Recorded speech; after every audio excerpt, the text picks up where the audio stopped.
The nightmare always started the same way. Ethan Thorne stood in the canyon again, rifle raised, sweat burning his eyes under the Afghan sun. The rocks rose on both sides like cathedral walls, and his squad leader Rodriguez was saying something, his mouth moving, but Ethan couldn't hear the words over the roaring in his ears. Then the first shot cracked out. Rodriguez went down, then Miller, then Kowalski. The canyon became a killing box, and Ethan was running, dragging Martinez by his vest, but Martinez was already gone, his eyes empty and staring at nothing. The ground beneath Ethan's boots turned liquid, became blood, became sand, became snow. He woke gasping. The shepherd's hut materialized around him in the pre-dawn darkness. Wood walls, not rock. Montana, not Afghanistan. 5 years gone, but the dead still waited in his sleep. Ethan sat up on the narrow cot, running both hands through hair that needed cutting. 30 years old. 5 years since the discharge. 5 years of self-imposed exile in these mountains, tending sheep that didn't care about the ghosts he carried. He checked his watch, 0500 hours. Old habits. Outside, wind howled through the peaks. The barometer on the wall showed pressure dropping fast. Storm coming 3 days ahead of schedule. His weather prediction had been wrong. The mountains didn't care about predictions. Ethan dressed in the dark, layering wool and canvas against the cold. His hands moved through the routine with muscle memory, the same way they'd assembled his rifle 1,000 times. Everything had its place. Everything had its purpose. Disorder led to death. He stepped outside into air that bit like broken glass. The world was gray in every direction. Mountains rose like frozen waves, and somewhere in the distance, his 18 sheep grazed the tough grass that somehow survived at this altitude. 4 miles to the nearest town, Greywater. 40 miles to the nearest person who gave a damn whether Ethan Thorne lived or died. He preferred it that way. The sheep knew him by his whistle, a sharp two-note call that carried over wind. They gathered at the sound bells tinkling, breath steaming in the cold. Ethan counted them twice the way he always did. 18. All present, all accounted for. Not like Rodriguez and the others. He shook his head, pushing the thought away. The dead were dead. The living had work to do. By 0800, he'd checked the fence line, reinforced weak posts, cleared snow from the feed shelter. The storm would hit by nightfall. He could feel it in his bones, the way old soldiers felt shrapnel before rain. Ethan spent the afternoon preparing, securing shutters, stacking firewood close to the door, filling water barrels from the creek before it froze solid. The military had taught him to plan for worst case, and worst case in these mountains meant blizzards that could trap you for a week. He was hauling the last load of wood when he heard something that didn't belong. Ethan froze wood cradled in both arms, every sense suddenly alert. There. Again. A sound like metal scraping stone coming from the direction of his old hunting shelter, the abandoned hut he sometimes used when weather caught him on the far side of his grazing land. He set down the wood carefully, silently. Reached for the rifle he kept near the door. Moved toward the sound with the tactical awareness that never quite left him, even 5 years removed from combat. The abandoned hut crouched in a hollow between two ridges. Ethan approached from high ground, using rocks for cover, scanning for movement. The door hung open, swinging slightly in the wind. He saw the tracks first, large, heavier than any human. Drag marks in the snow and something dark staining the white. Blood. Ethan's finger moved to the trigger guard. He breathed slowly, controlling his heartbeat, and pushed the door open with his boot. The orc woman was slumped against the far wall. Ethan's first thought was enemy combatant, 7 feet of mow and green-gray skin, wearing cracked leather armor that had seen serious combat. Her left hand pressed against a wound below her ribs, blood seeping between fingers the size of his wrist. Her right hand gripped a hunting spear, though she clearly lacked the strength to lift it. Her eyes met his.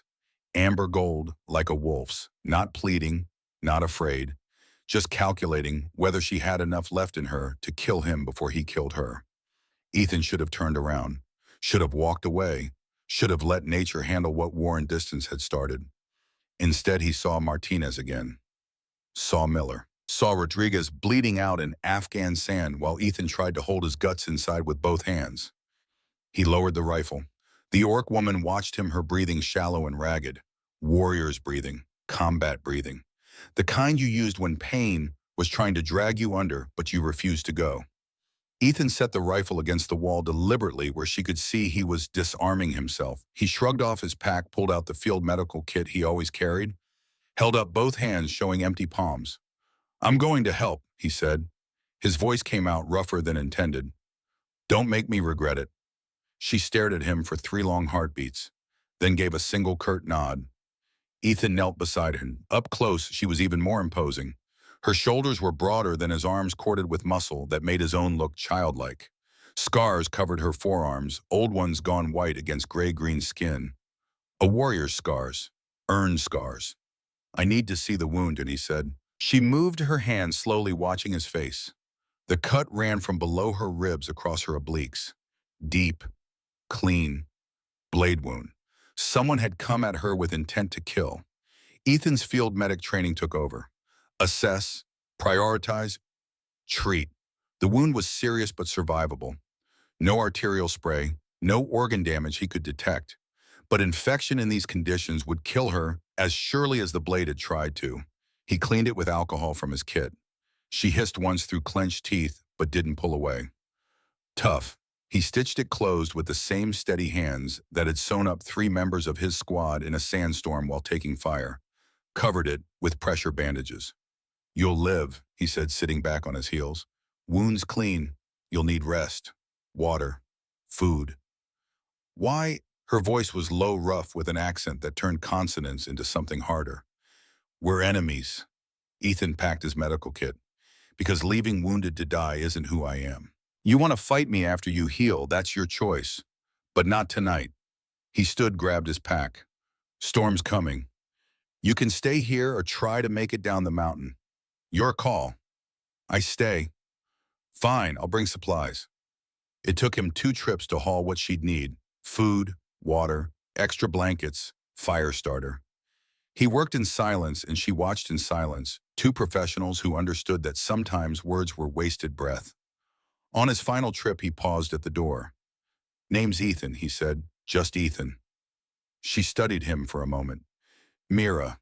He nodded and left. The storm hit 3 hours later. Wind screamed through the peaks, turning the world white.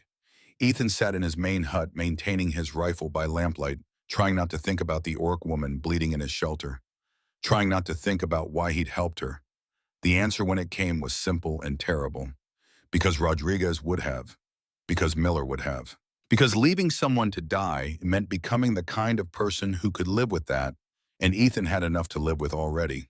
He slept poorly, waking every few hours to feed the fire, to check the shutters, to listen to wind that sounded like screaming if you listened wrong. Morning came gray and bitter. Ethan made the trek to the abandoned hut, fighting through snow that had drifted waist-deep in places. Found Mira sitting up, color better, eyes alert. She'd kept the fire going, rationed the food, stayed alive. Professional. Over the next 3 days, a routine emerged. Ethan would check on her twice daily, bringing supplies, changing bandages. They spoke little. He'd ask about pain levels, infection, signs, mobility. She'd answer in clipped military brevity. They were 2 soldiers in a temporary ceasefire, nothing more. On the 4th day, she was standing when he arrived. On the 5th day, she'd sharpened every blade in the hut. On the 6th day, she helped him haul firewood. "Your wound," Ethan said, watching her lift a load that would have staggered him. "Orcs heal faster than humans." She shrugged. "Useful in war." "Must be." They worked in companionable silence, the kind that exists between people who don't need to fill every moment with noise. Warriors understood silence. Silence kept you alive. That night, wolves came for the sheep. Ethan heard them first, the way you hear danger when you have learned to sleep with one ear open. He grabbed his rifle and was out the door in seconds, running toward the panicked, bleeding. 6 wolves circling the flock. Big ones, hungry ones. The kind that had come down from higher elevations because the storm had driven their prey to ground. Ethan raised his rifle, lined up the shot. Movement in his peripheral vision. Mira running from the abandoned hut despite her wound spear in hand, face set in warrior's focus. They didn't discuss tactics. Didn't need to. She moved to flank left, he moved right, and together they drove the wolves back. Ethan dropped 2 with precise shots. Mira's spear took a third through the chest, brutal and efficient. The rest fled into darkness. Afterwards, standing in blood-stained snow, breathing hard, they looked at each other. You're trained, Ethan said. Not a question. Clan warrior, since age 6. Army ranger, since 18. Understanding passed between them, the kind that exists between people who've seen combat, who know what it means to fight and bleed and keep fighting anyway. Thank you, Mira said, for the sheep. Thank you for the backup. She almost smiled. It transformed her face, made her look younger, less like a weapon. That night, for the first time, Ethan invited her to eat at his main hut instead of the abandoned shelter. They sat across the fire eating stew made from dried elk and beans, not talking, but no longer strangers. You have nightmares, Mira said eventually. It wasn't a question. Ethan looked up. You hear me?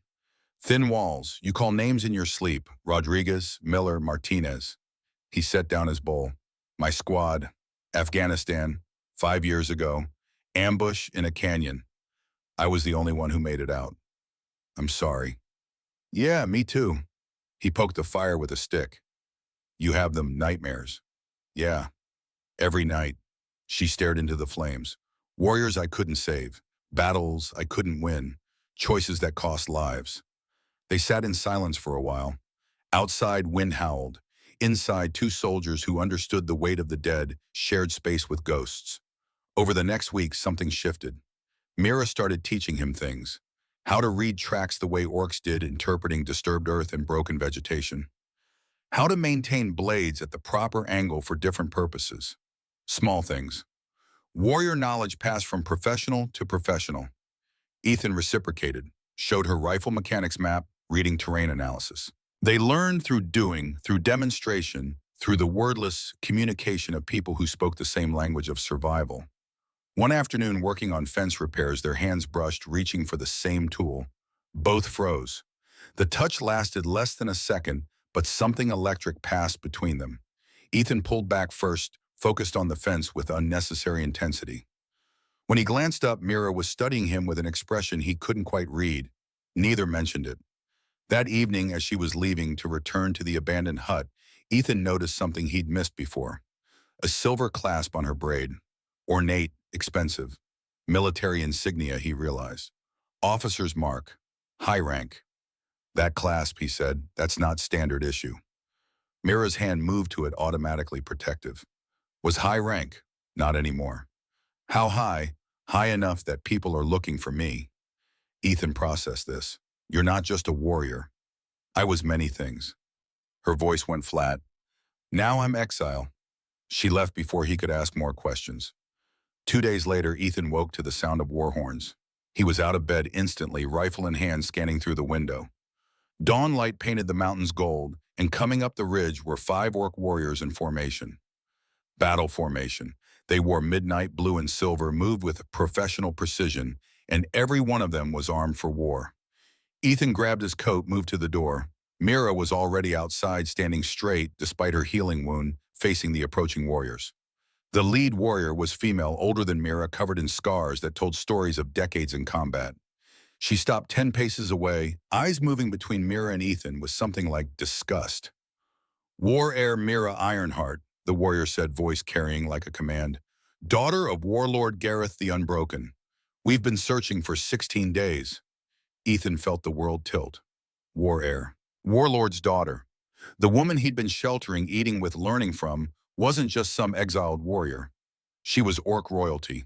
The lead warrior's eyes fixed on him. Human. Has she been your prisoner? No. Mira's voice cut through the morning air command in every syllable. A voice Ethan had never heard from her. The human saved my life when my own warriors failed to find me. I owe him Kethril Bond. The lead warrior's expression shifted slightly. Kethril Bond, whatever that meant, clearly carried weight. The warlord demands your return, the warrior said. Drake Stormpeak makes threats. The alliance must proceed. I return when I choose, Mira said. Each word precise as a blade. Not before. Drake grows impatient, War Heir. He'll march on Iron Peak if you don't comply. Your duty requires action. I know my duty, Bryn. Mira's voice could have cut stone. Leave. Report that I live and will return when my wound permits. Bryn's jaw tightened, but she gestured to her warriors. They withdrew, moving back down the mountain in the same tight formation they had arrived in. Silence crashed down. Ethan stood there, rifle still in hand, processing. War Heir, Warlord's daughter.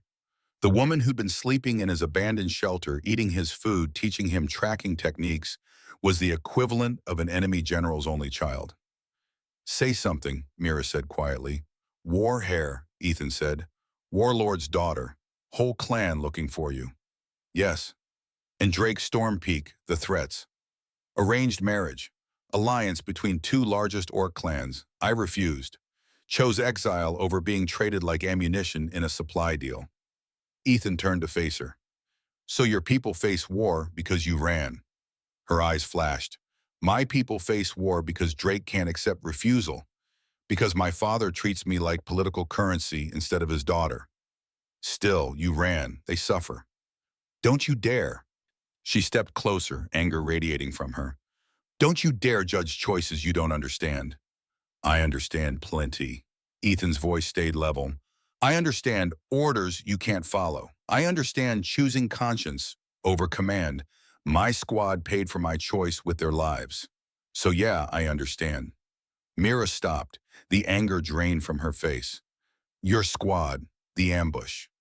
Command wanted us to fire on a building, civilians inside, women, kids. I said no, called it off. Ethan looked past her at the mountains. Taliban knew our position from the delay. Hit us 3 hours later. 8 men died because I wouldn't pull a trigger. That wasn't your fault. Those were impossible choices. All choices are impossible in war. He met her eyes. But we make them anyway. Live with them after. They stood in snow and morning light, two soldiers who'd made choices that haunted them. Why didn't you tell me, Ethan asked, about who you were? Because for the first time in my life, someone saw a warrior, not princess, saw a person, not political asset. Mira's voice softened. I didn't want to lose that. Was any of it real? Or was I just convenient shelter? She stepped close enough that he could feel the heat radiating from her. Orcs ran hotter than humans. He'd learned that, changing her bandages. Every moment was real, she said. Most real thing in my life. Working beside you, fighting beside you, not performing, not pretending, just being Mira, not war heir, not daughter, just me. Ethan wanted to believe her, wanted it with an intensity that surprised him. You need to go back, he said instead. Your people need you. War is coming. I know, but not yet. She looked at him, amber eyes searching his face. Not until I'm ready. When will you be ready? I don't know. The morning stretched between them, full of things neither said. Finally, Mira turned and walked back toward the abandoned hut. Ethan watched her go, this woman who was so much more than he'd thought, and wondered what the hell he'd gotten himself into. That night, he lay awake staring at the ceiling of his hut. War Heir, the enemy's daughter. A woman worth more as ransom than his entire existence was worth to anyone. But also the woman who'd stood beside him against wolves, who'd shared silence in nightmares, who'd made him feel less alone than he'd felt in 5 years. Outside, wind howled through the peaks. Inside, Ethan Thorne wrestled with the realization that somewhere in the past 2 weeks, fighting and healing and working beside an orc warrior, he'd started to care. And caring, he knew from hard experience, was the fastest way to lose everything. But maybe, just maybe, some things were worth the risk. Even if that thing was 7 feet of orc muscle with a price on her head and a war brewing because she'd chosen freedom over duty. Even if that thing could get him killed. Even if that thing had already gotten under his skin in ways he wasn't ready to examine. The storm outside intensified. Ethan closed his eyes and tried to sleep. Tomorrow would bring its own problems. Tonight, at least, they were both alive. Sometimes for soldiers who'd seen too much death, that had to be enough. The attack came at 0430. Ethan woke to the sound his body had been trained to recognize. Bootsteps. Multiple. Moving with the coordination of men who'd done this before. His hand found the rifle before his eyes were fully open. He was at the window in 3 seconds, scanning the darkness. 7 figures moving up the ridge, torches burning orange against pre-dawn gray. Armed, angry, coming with purpose. Ethan recognized the lead man, Wade Garrett, blacksmith from Greywater. Lost his wife and daughter to an orc raid 12 years back. Carried that grief like a weapon he was always looking for excuse to use. Ethan grabbed his coat, moved to the door. Stepped outside, unarmed but ready. Military bearing. Command presence. The kind that made men hesitate before they did something stupid. Wade stopped 20 paces out. The men behind him spread into a loose semicircle. Hunting formation. They'd done this before, probably to coyotes or wolves. Now they were doing it to a woman. Harboring enemy combatants is treason, Thorn. Wade's voice carried the righteousness of men who believe their pain justifies their actions. Federal crime. We know you got an orc in there. She's wounded civilian under my protection, Ethan said. Level tone, no emotion. Not your concern. The hell it ain't. Wade's face twisted. My wife and daughter died in orc raid. You're spitting on their graves, giving aid and comfort to the enemy. She's not the enemy. She's an injured woman who needed help. She's a goddamn orc. One of the other men raised his rifle. Probably been feeding her intel on our defenses. Probably planning another raid right now. Lower your weapon, Ethan said. Not a request, an order. The command voice he'd used on green privates who didn't know better. Nobody fires unless I do, and I'm not firing. You don't give orders here, Thorn. You're just a washed-up ranger hiding in the mountains. The door to the abandoned hut opened. Mira stepped out into torchlight, and 7 armed men suddenly looked like boys playing at war. She stood 7 feet of coiled violence, wearing her cracked armor, gripping her spear with the casual confidence of someone who'd killed more men than these 7 had years on Earth. Her wound had reopened from the sudden movement.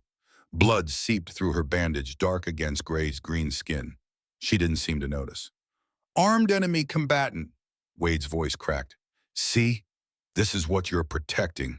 This is what killed my family. Your family was killed by orcs, Mira said. Her voice carried weight, command. I am orc, but I did not kill your family. I have killed in war, many humans, but not women, not children, never civilians. Like that matters. You're all the same. And are all humans the same? She stepped forward. Wade stepped back. Are you the same as the human soldiers who firebombed my mother's medical camp, who burned healers and wounded together because we were just orcs? Silence. I did not think so, Mira said. But you judge me for actions I did not take, for blood I did not spill, because my skin is wrong color. Don't you preach at me about right and wrong. Wade raised his rifle. This ends now. Ethan moved before conscious thought, stepped between Wade and Mira, unarmed, unarmored, just his body and the conviction that this was a line he wouldn't let anyone cross. Move, Thorn. No. I'll shoot through you if I have to. Then you'll have to. Ethan's voice stayed calm, because I'm not moving. You want to kill an unarmed woman, you do it through me, and you live with that after. Wade's finger tightened on the trigger. His hand shook. Behind Ethan, Mira made a sound, not fear. Frustration. Step aside, Ethan. This is not your fight. The hell it isn't. One of Wade's men broke ranks, rushed forward with a hunting knife, screaming something about vengeance and dead children and orc blood. Mira moved like water. Her spear swept low, took his legs out. He went down hard. She reversed the spear, put the blunt end against his throat. Could have killed him. Didn't. I could end you, she said quietly. Should end you, but that would prove him right. She lifted the spear, looked at Wade. Leave, or next time I show less Kethril. The man on the ground scrambled backward. Wade's rifle wavered. 7 men had come up this mountain looking for easy violence. They'd found a warrior who made them remember what violence actually cost. This isn't over, Wade said. Yes, Mira replied, and it is.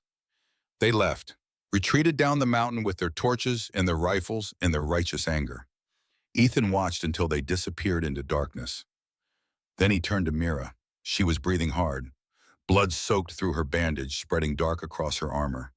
Her hands shook slightly, adrenaline crashing now that the threat had passed. You stood between me and rifles, she said. You could have died. Yeah. Why? Because you stood beside me against wolves. Because soldiers don't abandon each other. Ethan moved closer. Because I've lost too many people already. Not losing you too. Something shifted in her eyes. You care. More than I should. More than makes sense. He reached up, touched her face. Her skin was warm, rough with old scars. You're the enemy's daughter. I'm a washed-up ranger, This is the worst tactical decision I've ever made. For me also. She covered his hand with hers. But perhaps the best decision of my heart. The kiss happened without planning. Desperate. Fierce. Two warriors who denied themselves too long because duty and honor and past pain had built walls they were finally tired of maintaining. When they broke apart, both breathing hard, Ethan rested his forehead against hers. "This can't work," he said. "You have to go back. Your people need you. War is coming." "I know. And I can't come with you. Human and Orc stronghold would be target. They'd use me against you." "I know that too. So what do we do?" "I don't know."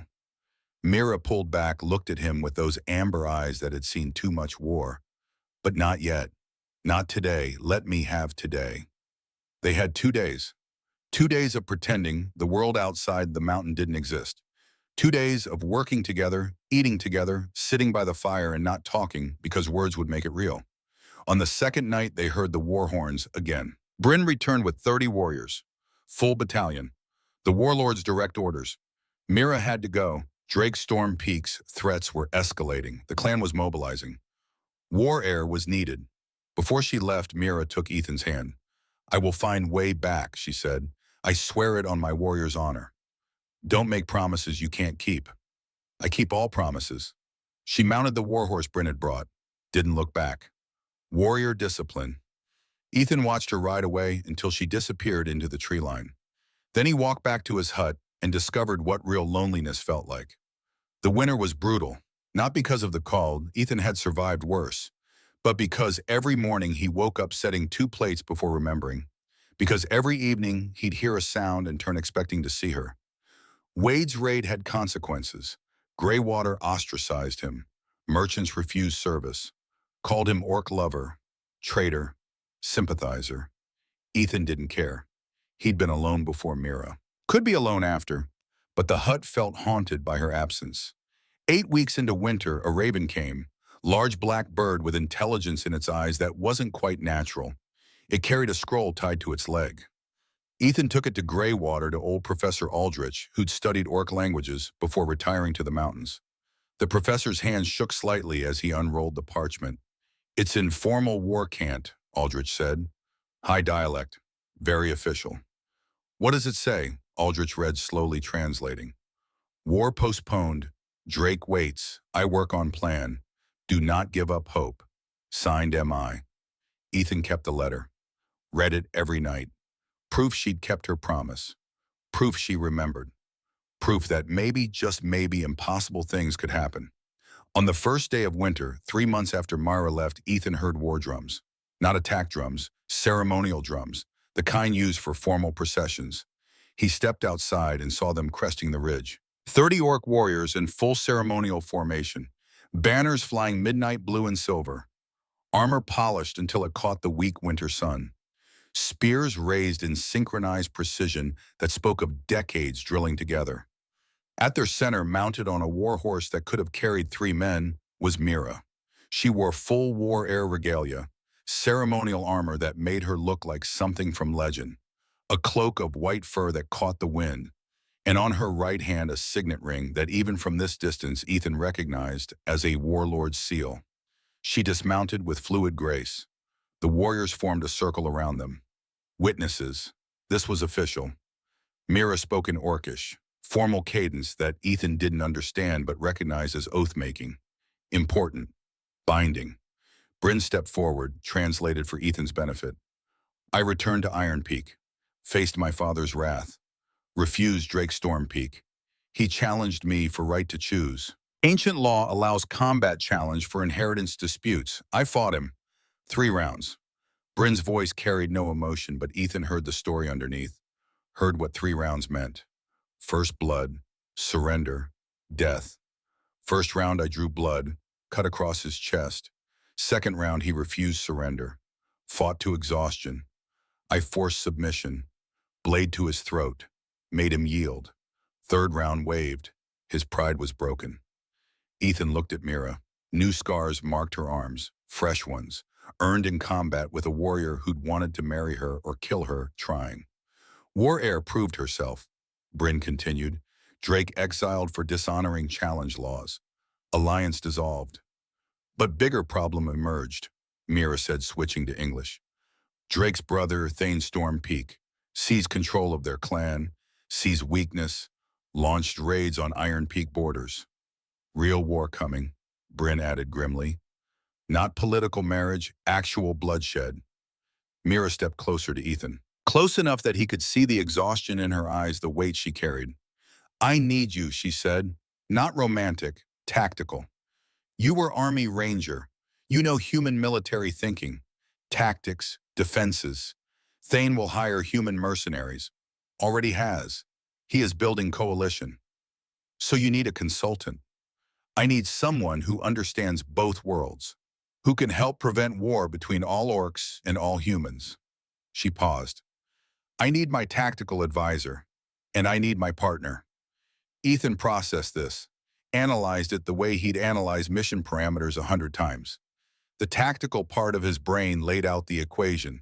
He had unique intelligence value, could potentially prevent wider conflict, but would be seen as traitor by humans, target by orcs. High risk, probable death. Would Rodriguez want him to sit this out or stand up? The answer was obvious. What exactly are you asking?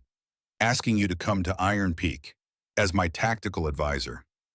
Mira's formality cracked slightly. And asking you to marry me. By orc law, bonded mate cannot be harmed by clan. You would have legal protection. And unofficially, I am asking the man I love to walk into danger beside me, to face hatred from both our peoples, to build something impossible together.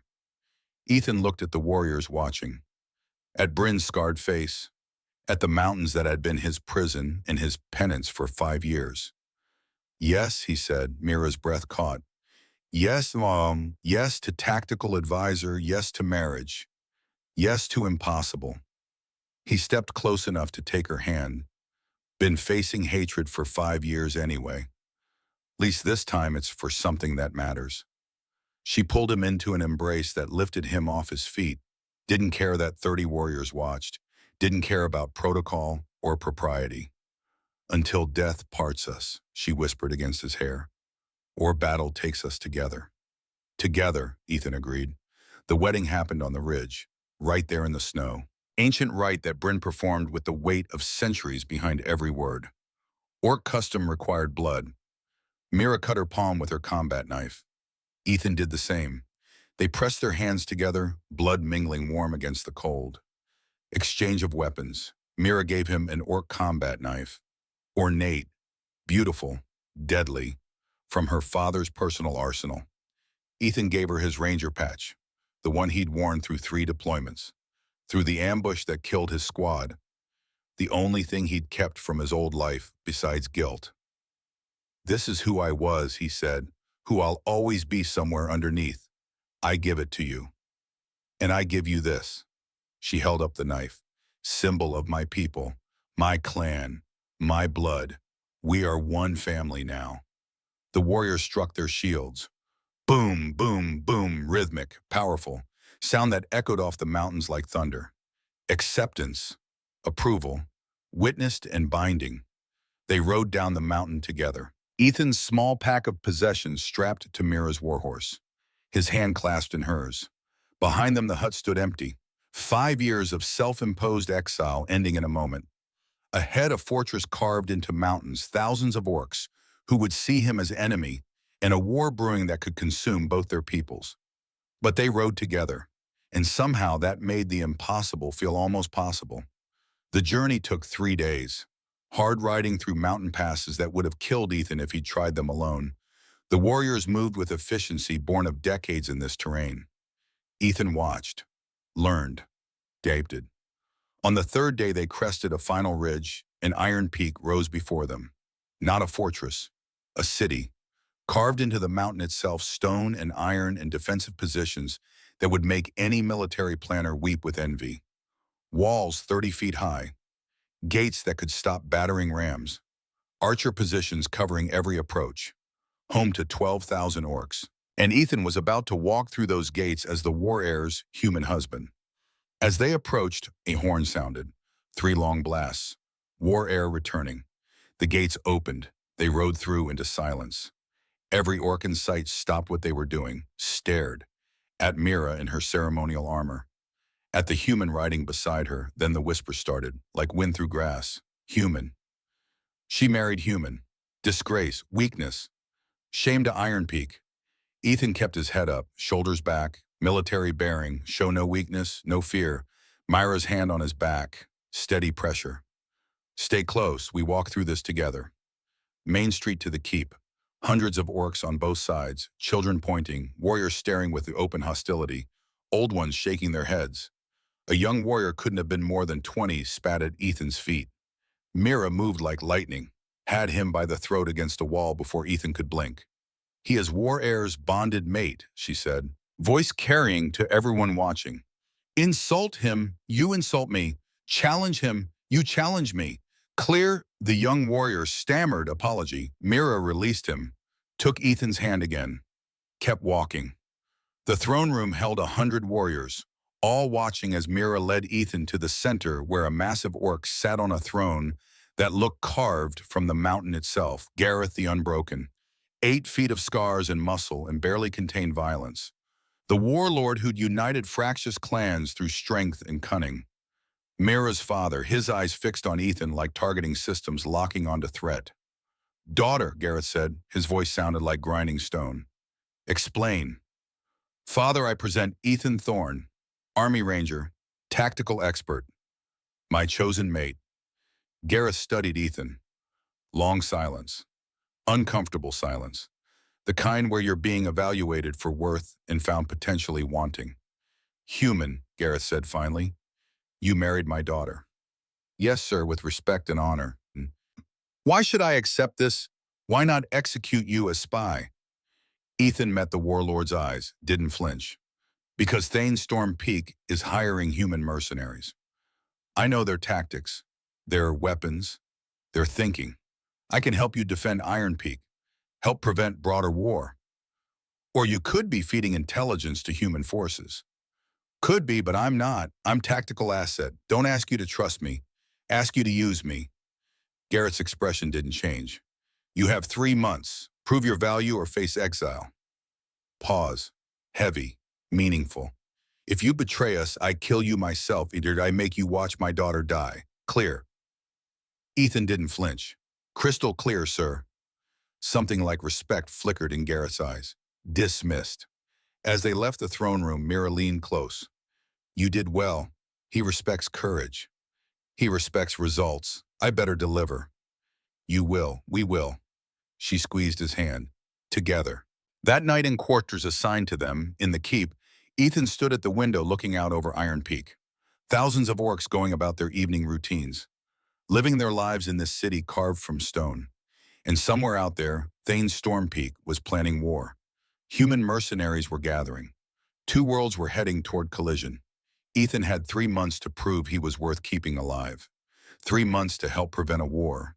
3 months to build bridges between peoples who'd been killing each other for generations. He'd faced worse odds. Barely. But he'd faced them. Behind him, Mira moved through the room. His wife now, his partner, the woman he'd saved and who'd saved him back. Tomorrow would bring challenges. Opposition. Probably attempts on his life. But tonight they were both alive. Both together. Both committed to something bigger than themselves. For a soldier who'd spent 5 years believing he deserved nothing but penance that felt like grace. Even if that grace came wearing armor and carrying a spear and standing 7 feet of orc muscle and will. Especially then. The formal wedding happened 10 weeks after Ethan arrived at Iron Peak. Not because tradition required waiting, because war required preparation. Thane's Storm Peak's raids had escalated. Supply lines burned. Border settlements evacuated. 3 orc patrols ambushed in 2 weeks. But Gareth insisted. A war heir's marriage was political statement, strategic message, a declaration that Iron Peak stood united human and orc together against any who threatened them.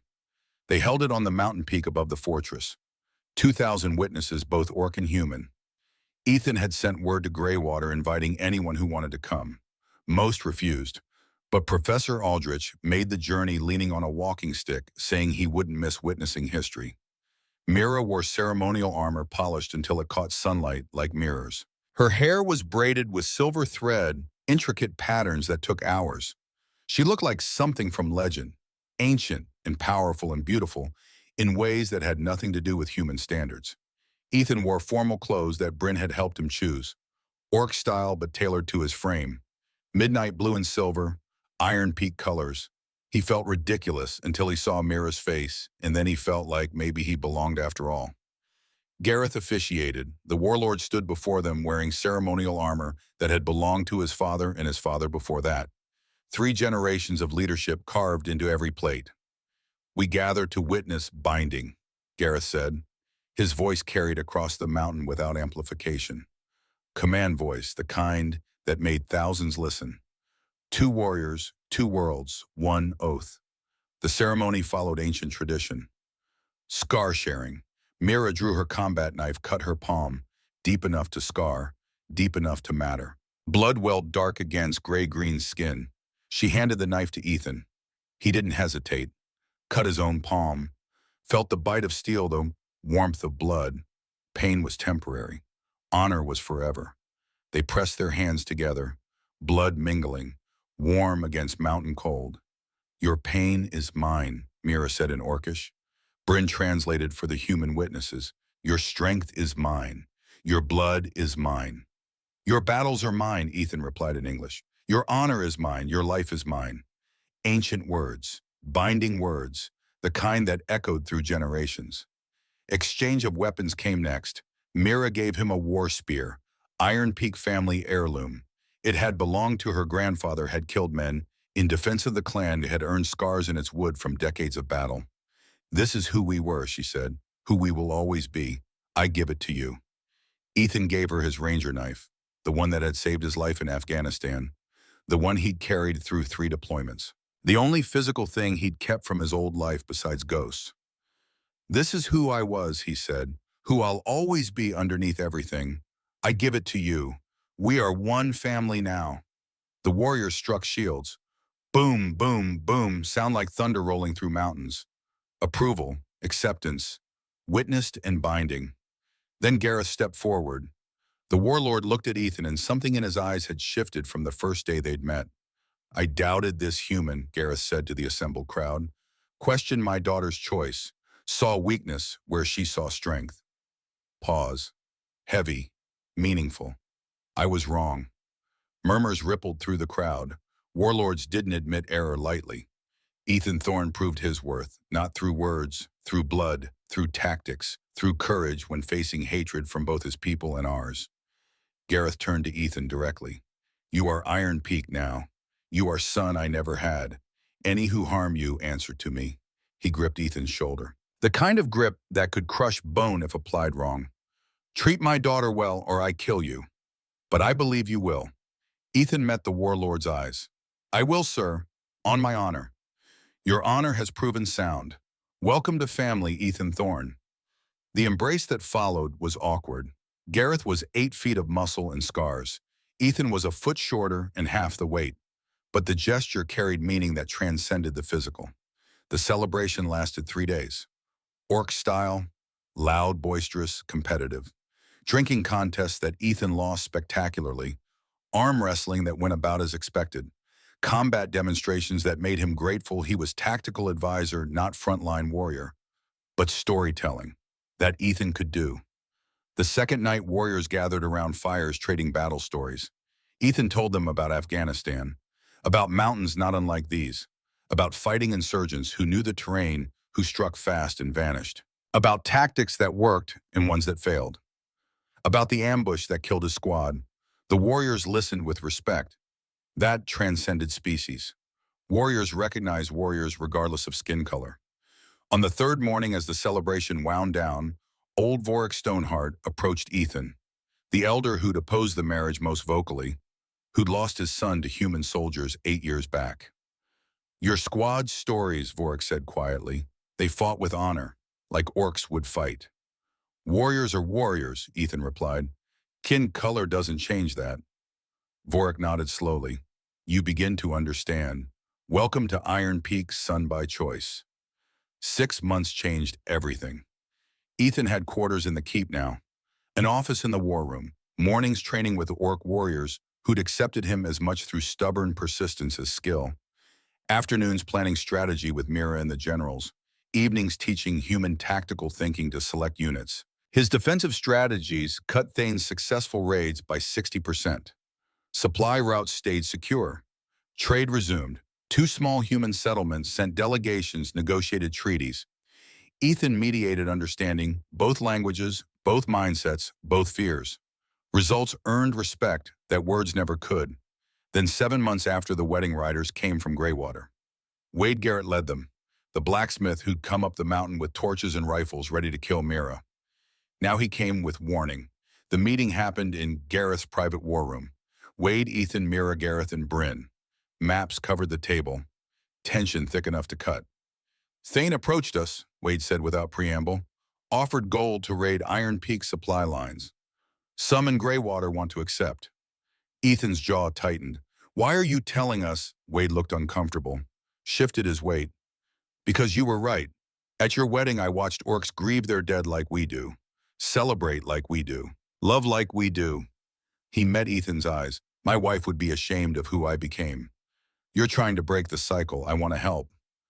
What do you suggest? Mira asked. Joint patrols, human and orc together. Protect trade routes from both ends. Thane attacks either of us, he attacks both of us. Gareth leaned forward. Trust humans to fight beside us after generations of war. Trust isn't given, Ethan said quietly. It's earned. Let's earn it together. Silence. Then Gareth nodded. Trial program. 3 months. First bloodshed and betrayal, the alliance ends. Agreed. Agreed, Wade said. The first joint patrol was disaster. Humans and orcs barely spoke, moved in separate formations, eyed each other like enemy combatants on temporary ceasefire. The second patrol went slightly better. A few words exchanged, shared watch rotations, professional courtesy. The third patrol, everything changed. Thane's raiders hit them hard. 20 warriors, human mercenaries mixed with orc fighters. Ambush in a narrow canyon. Coordinated, professional. Meant to break the alliance before it formed. But when the first arrows flew, something happened that no one expected. Humans and orcs fought together. Not because of orders, because when violence erupts, you protect the person beside you. Species stops mattering when someone's trying to kill you both. A human archer took an arrow meant for Bryn. Orc warrior named Crag pulled a wounded human out of the kill zone, shielding him with his own body. Wade and an orc fighter fought back-to-back, covering each other's blind spots, like they'd trained together for years. They drove off the raiders, took casualties. 3 humans dead, 2 orcs. But they'd held together, bled together. And in blood bonds formed that words never could. That night around the fire, Wade raised a flask. To the ones we lost, human and orc. They died protecting each other. That means something. The orcs raised their own drinks. To warriors, to honor, to new alliances forged in blood. The pattern continued. More joint patrols, more successful defenses, more bonds forming between peoples who'd spent generations killing each other. 9 months after the wedding, scouts brought news. Thane was massing forces, 3,000 warriors, 500 human mercenaries, planning all-out assault on Iron Peak. War Council convened immediately. Gareth's generals argued for preemptive strike. Hit Thane in his camps before he could march. No, Ethan said. Everyone turned to look at him. That's what he wants. He's trying to bait us into bad terrain, into fighting on ground he controls.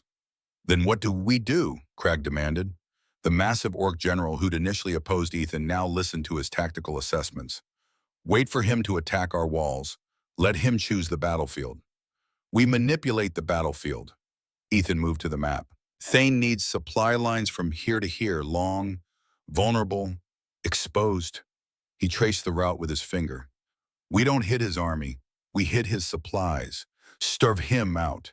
Meanwhile, we invite him to attack our weakest point. We have no weak points, Gareth said. We create one. Show weakness where we're strong. Draw him into kill zone. Mira studied the map. Classic military deception. Show strength where you're weak, weakness where you're strong. Sun Tzu, Ethan confirmed, still works after 3,000 years. They spent a week implementing the strategy. Small mixed units, human and orc together, raiding Thane's supply wagons, burning food stores, poisoning water sources. Not enough to stop him, just enough to make his army hungry, desperate, angry. Meanwhile, Iron Peak's eastern wall underwent visible deterioration. Stones loosened, guards reduced, patrols shortened. To any observer, it looked like neglect, weakness. It was bait. Thane took it. The assault came at dawn, 3,000 warriors screaming battle cries charging the eastern wall. Ladders, siege towers, battering rams, everything committed to one point. They hit prepared positions. Ethan commanded from the war room runners, carrying orders to units positioned throughout the fortress. He didn't fight on the front lines. That wasn't his strength. His strength was seeing the whole battlefield, anticipating moves 3 steps ahead, coordinating defense like chess. Mira led the warriors. That was her strength, 7 feet of fury and tactical brilliance, inspiring troops through personal courage. Together they were devastating. His brain, her blade. The battle lasted 4 hours. Thane's forces threw themselves against walls that seemed weak but held like iron, fell into traps that appeared accidental but were meticulously planned, found themselves surrounded by forces that shouldn't have been there. By noon, Thane's army was broken, surrounded, starving, demoralized. He offered surrender. Gareth wanted execution, orc tradition, remove threat permanently. Ethan stepped forward. Exile him, make him wander as outcast, living reminder of what happens to oath breakers. Mira supported him. Mercy shows strength. Execution shows fear. Gareth considered. Long silence, then nodded. Exile, stripped of rank and clan, let him live with shame. Thane was led away, live but broken. Sometimes Ethan thought that was worse than death. Victory celebrations that night felt hollow. Ethan stood at the window of their quarters, looking out over Iron Peak. Campfires burning where they'd burned fallen. Both sides, human and orc, together. We won, Mira said behind him. Why the long face? Because people die, Wed, on both sides. Even necessary war is still war. She moved close, wrapped her arms around him from behind. Her head rested on top of his. Height difference that had seemed strange once felt natural now. This is why you're good for me, she said quietly. You remember the kind. Never forget that wars are won by living soldiers but paid for by dead ones. They stood like that for a long time. 2 warriors who understood that victory and loss often wore the same face. 2 years later, the world looked different. Iron Peak Greywater Alliance had formalized. Written treaty. Trade flourishing. Mixed patrols, normal now, human and orc, serving together like it had always been this way. 3 other human settlements signed similar agreements. The model spreading, Montana to Idaho to Wyoming. What had started with 1 soldier and 1 warrior was becoming movement. Ethan had changed too. The haunted look that Rodriguez's ghost had left was gone, replaced by purpose, by peace, by the knowledge that his survival had meaning. He'd finally visited the families, taken Mira with him, told Rodriguez's widow that her husband died with honor, that his last words were about fighting well. Told Martinez's parents their son saved his life 3 times before the end, gave them closure, got some himself. In their quarters now, Ethan kept 2 items on his desk, Rodriguez's dog tags, Mira's silver bear clasp from when they met, both artifacts of past lives, honored, but not lived in anymore. Evening was settling over Iron Peak when Mira came in, moving slower than usual.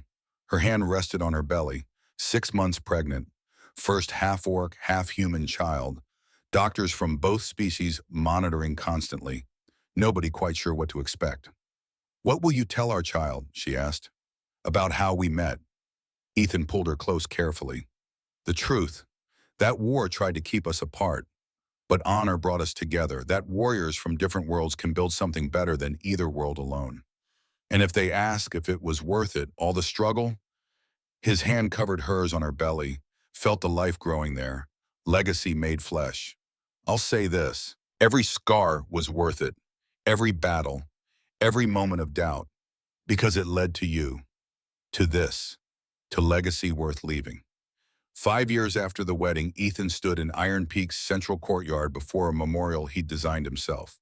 black stone, names carved deep, his squad, orc warriors who died in Thane's war, human defenders, all together, no separation, just warriors who'd paid the price. Annual ceremony, both peoples gathered, humans and orcs standing side by side honoring dead together. Wade was there with his daughter, the one who'd survived the raid that killed his wife. She stood beside an orc craftsman holding his hand. Their engagement had caused controversy, but less than Ethan and Mira's had. The world was learning. Vorik approached after the ceremony, the elder whose son had died to human soldiers. I visited my son's grave, he said quietly, told him about you, about what you built, about human who helped avenge his death not through more killing, but by ending killing. I hope he'd approve, Ethan said. I think he would. I think he'd be proud. Vorik's hand on Ethan's shoulder, as I am proud to call you clan member. That evening, regional council convened. 12 human settlements, 8 orc clans, vote on permanent alliance, mutual defense, trade, intermarriage rights, integration, debate fierce, close vote, voices raised on both sides. Finally, they called for final statements. Ethan stood. 5 years ago, I was broken man, hiding in mountains, he said, voice steady, carried to every corner of the hall. War had taken everything. I thought I deserved nothing but solitude and suffering. Then an enemy collapsed at my door. I made choice, help her or let her die. That choice led here, to all of you in this room, to possibility of peace. He paused, let the words settle. My squad leader, Rodriguez, his last words were, tell them we fought well. For 5 years, I didn't understand. We lost. They died. What was there to fight well for? Now I understand. He meant fight well for what comes after, for future, for a world where their grandchildren don't have to fight same wars. Ethan looked around the room, at faces both human and orc, at the future sitting in these chairs. We've all lost people to conflict, but we honor them by building a world where their sacrifices meant something, where cycles break instead of repeat. Vote yes, not for me, for them, for every warrior who died hoping for better. Silence. Then hands raised, votes counted, 14-6, alliance passed. 10 years after meeting Mira, Ethan stood on the ridge where his shepherd's hut still stood, maintained now as historical site, where peace began, according to the plaque someone had installed. They'd brought their children. 5 of them ages ranging from 8 to 2. Mixed features. Human noses and orc build. Green-tinted skin and human eyes. Beautiful in their uniqueness.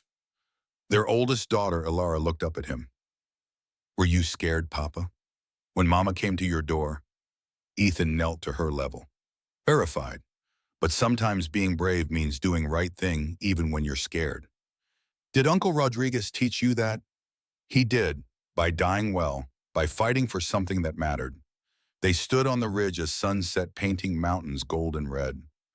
Below the valley showed mixed settlement, human and orc homes side by side, children playing together, markets trading peacefully. What had started with one choice, one moment of mercy over fear, had grown into this. Myra stood beside him, their youngest, on her hip. You did it, she said quietly. You broke the cycle. We did it, together. Together, she agreed. Ethan looked out over the valley, over the legacy they'd built. Rodriguez's last words finally made sense. Fight well. Not for victory. For what victory built. He'd fought well. They all had. And the world they'd left for their children was better than the one they'd inherited. Sometimes that was all any warrior could ask for. The sun set over mountains that had witnessed centuries of conflict. But tonight they witnessed something else. Peace. Hard-won. Fragile. But real. And in that moment, standing on a ridge where everything had changed, Ethan Thorne finally understood what it meant to come home. Not to a place. To a purpose. To a family built by choice rather than blood. To legacy that would outlive him. He'd been a soldier, a shepherd, an exile. Now he was bridge builder, father, husband, proof that impossible things happened when people chose honor over hatred. The mountains stood eternal. The stars came out. And somewhere in the gathering darkness, Ethan could almost hear Rodriguez's voice approving at last. You fought well, brother. You fought well.